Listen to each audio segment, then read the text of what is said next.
இங்க ஒரு அம்மா அவங்களோட 4 பசங்க கூட வீட்ல இருக்கும்போது பயங்கரமான நிலநடுக்கம் வருது. உடனே எல்லாரையும் கூட்டிட்டு வேகமா வெளியே போறாங்க. ஆனா கடைசி பையன் மட்டும் வீட்டுக்குள்ளேயே மாட்டிக்கிறான். சோ அவனை எப்படியாவது காப்பாத்தணும்னு முடிவு பண்ணி வீட்டுக்குள்ள போய் அவனையும் வெளியே கூட்டிட்டு வந்துடுறாங்க. இப்போ 4 பசங்களும் சேஃபா இருக்காங்க. ஆனா அவங்க அம்மா மட்டும் இடிபாடுகளுக்குள்ளேயே மாட்டிக்கிறாங்க. அதுக்கப்புறம் 4 பசங்களும் சேர்ந்து அவங்களோட அம்மாவை தேடுறாங்க. அப்போ பக்கத்து வீட்டுக்காரரு அங்க வேகமா ஹெல்ப் பண்றதுக்காக ஓடி வர்றாரு. ஆனா திரும்பவும் அங்க நிலநடுக்கம் வந்ததால அவர் அந்த பசங்களை பாதுகாப்பான இடத்துக்கு கூட்டிட்டு போயிடுறாரு. கொஞ்ச நேரம் கழிச்சு அந்த இடிபாடுகளுக்குள்ள இருந்து அவங்க அம்மா கஷ்டப்பட்டு வெளியே வந்துடுறாங்க. ஆனா தலையில அடிபட்டதால அவங்களுக்கு மெமரி லாஸ் ஆகிருது. எங்க போறதுன்னே தெரியாம தனியாவே ரோட்ல அலையிறாங்க. திரும்ப திரும்ப ட்ரை பண்ணி பாக்குறாங்க.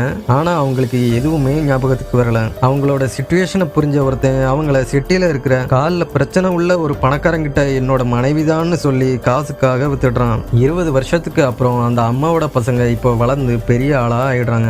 அவங்க அம்மாவை சிட்டில யாரோ கடத்திட்டு போயிட்டாங்கன்னு கேள்விப்பட்டு அந்த சிட்டி ஃபுல்லா தேடுறாங்க. கண்டுபிடிச்சு கொடுக்கறவங்களுக்கு ரிவார்டும் கொடுக்கறதா எல்லா கிட்டையும் நோட்டீஸ் கொடுக்குறாங்க. ஆனா அந்த அம்மாவை வாங்கினவன் ஒரு வேலைக்காரி மாதிரி தான் அவங்கள ட்ரீட் பண்ணுவான். ஏதாவது சின்ன தப்பு தெரியாம அவங்க பண்ணா கூட அவங்கள பட்டினி போட்டுருவான். ஒரு நாள் அவங்க மனசு கஷ்டத்தோட ஸ்ட்ரீட்ல நடந்து வர்றாங்க.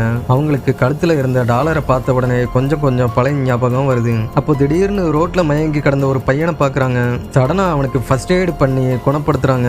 ஆனா அது வேற யாரும் இல்ல, அவங்களோட கடைசி பையன் தான். ரொம்ப வருஷம் ஆனதால அந்த அம்மாவோட தோற்றமே மாறி போயிருக்கும். அதனால ஒருத்தருக்கு ஒருத்தர் அடையாளம் கண்டுபிடிக்க முடியல. உடனே அந்த பையன் நன்றி சொல்ற விதமா அவங்கள அவனோட வீட்டுக்கு கூட்டிட்டு போறான். அந்த வீட்டுல ஒரு தையல் மிஷினை அந்த அம்மா பாக்குறாங்க. அதை பார்த்ததும் அவங்களுக்கு பழைய ஞாபகம் திடீர்னு ஞாபகத்துக்கு வருது. அதுக்குள்ள கால் சரியா நடக்க முடியாத அந்த அம்மாவோட ஓனர் கால் பண்ணி இம்மீடியட்டா வீட்டுக்கு வர சொல்றான். இதனால அவங்க அங்க இருந்து வேகமா கிளம்பிடுறாங்க.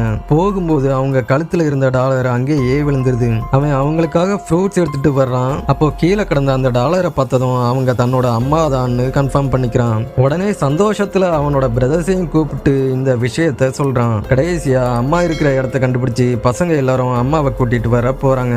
உங்களுக்கும் உங்க அம்மா ரொம்ப பிடிக்கும்னா அம்மான்னு கமெண்ட் பண்ணுங்க.